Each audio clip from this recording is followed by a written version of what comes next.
Hi, welcome to Me Stories. This is where we meet individuals, parents, young people that have had an impact on their lives through situations and circumstances, and they can come out of it and tell us how they feel, and at the same time, impact on the community we serve.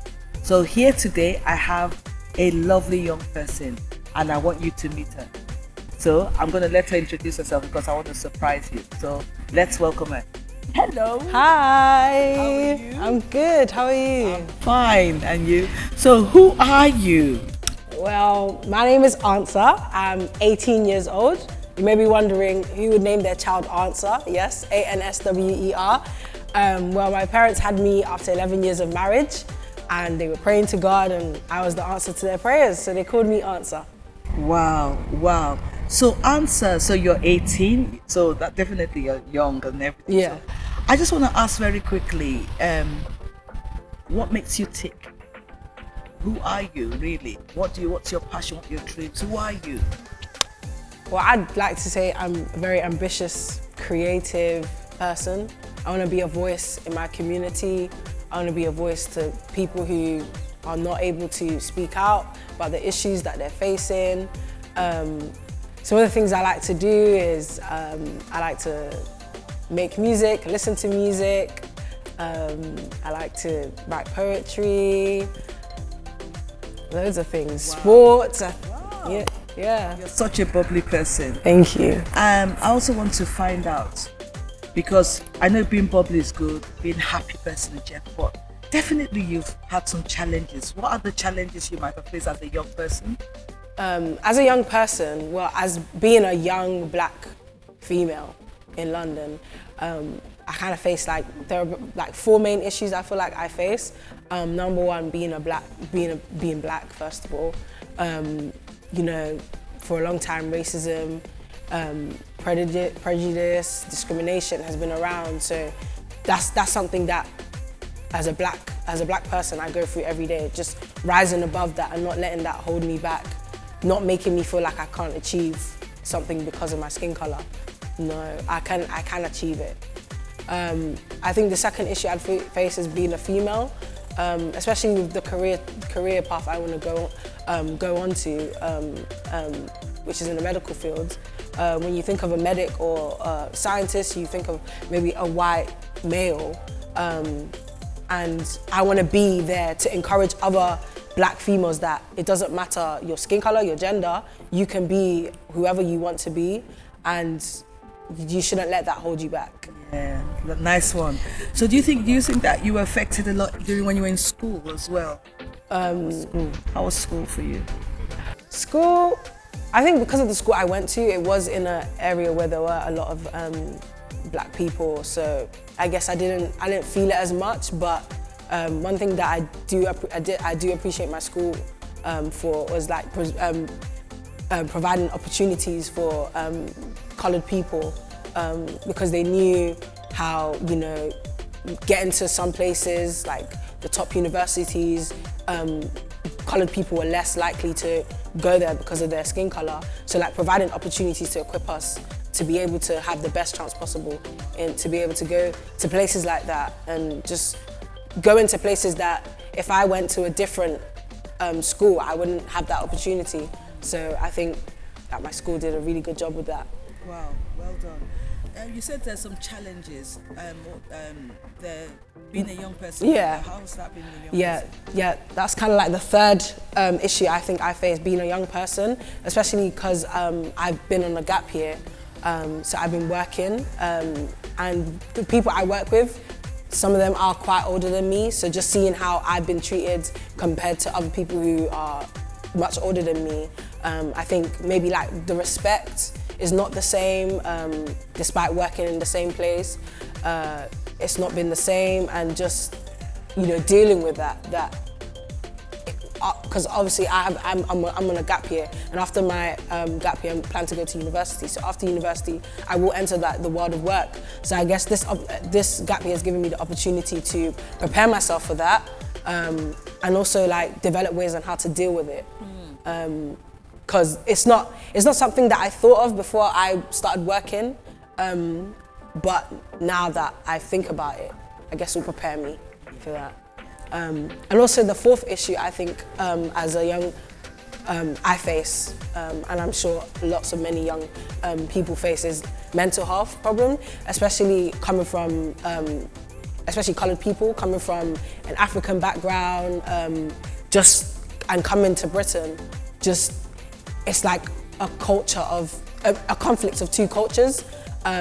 And being young, you're still trying to find yourself, you're still trying to know what you want to be in life, what you want to do. So you have your family, your parents have this idea of what they want you to be, your friends, your peers, your teachers, your aunties, your uncles, everybody around you has this idea of who they want you to be. So just like rising above that and knowing how to deal with it, it can be difficult at times because, like I said, there's a conflict of cultures. You know, things that you would be able to do in Nigeria, for example, you wouldn't be able to do here, or things you may be able to do here, you wouldn't be able to do in Nigeria.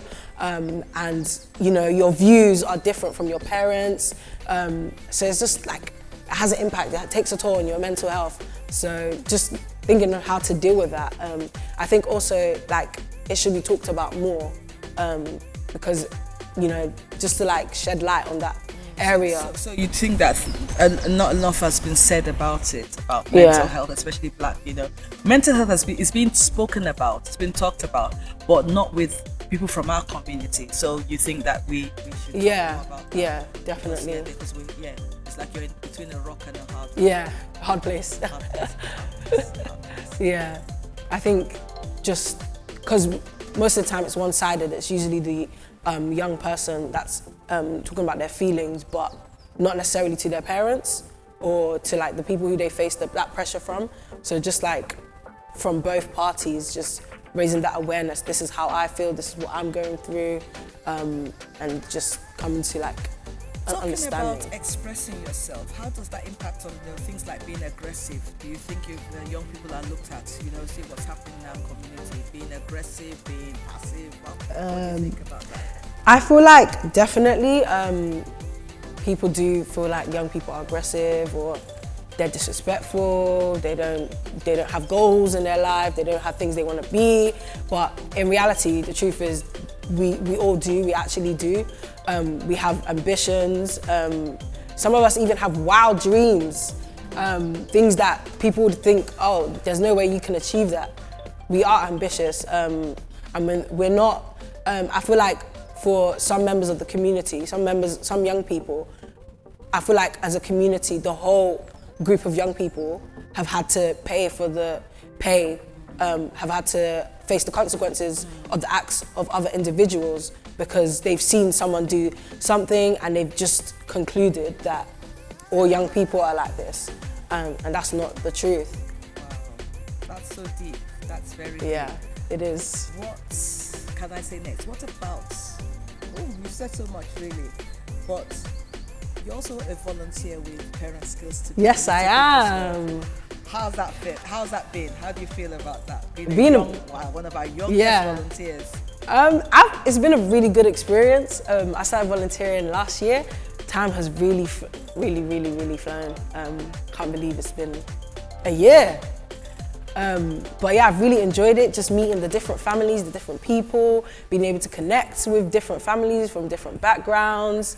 It's just been an amazing experience, and I think it's really prepared me, it's really helped me develop skills, not just like career-wise, but just like how to be like a human and how to have, you know, feelings, emotions, how to relate with other people and communicate. I think those are really important things to have as a human being. Fantastic. So what are the plans for the future? What are your dreams for? What's going to happen next for you? Next for me, like I said, I am on a gap year. I will be going to university this year, September. I plan to study medicine and one day become a doctor. And that's career-wise. I'm also quite a creative person, so I do plan on developing my talents, like acting, music, public speaking. Like I said, being a voice for people who don't necessarily have the chance to speak out. So yeah. So that's going to put you in good stead for what's going to happen this summer as we go on for the holiday activities. Yes, I've heard some Yeah, some there's gonna be things. great things for young people like film production. And Ooh, creative writing. yeah. So you're going to enjoy that. I am. As well as helping out. So Yeah, yeah. Thank you. What advice do you think you have for the parents out there? Advice I have for the parents out there would be to, I think, to be more understanding and to listen to your children. Yes, we understand that we've come from Nigeria, Africa, Asia, different places around the world, and the culture obviously is different from the culture here. But I think just being understanding, knowing that how you grew up is not the same way we grew up, and just, you know, having like having a conversation with your children, and also children having that conversation with their parents, just being, I guess, vulnerable and just letting how they feel, laying it out on the table, yeah. Just being real to each other, and yeah, I think that's the key, just communication and understanding. I think with that, like, it will help improve the relationship, improve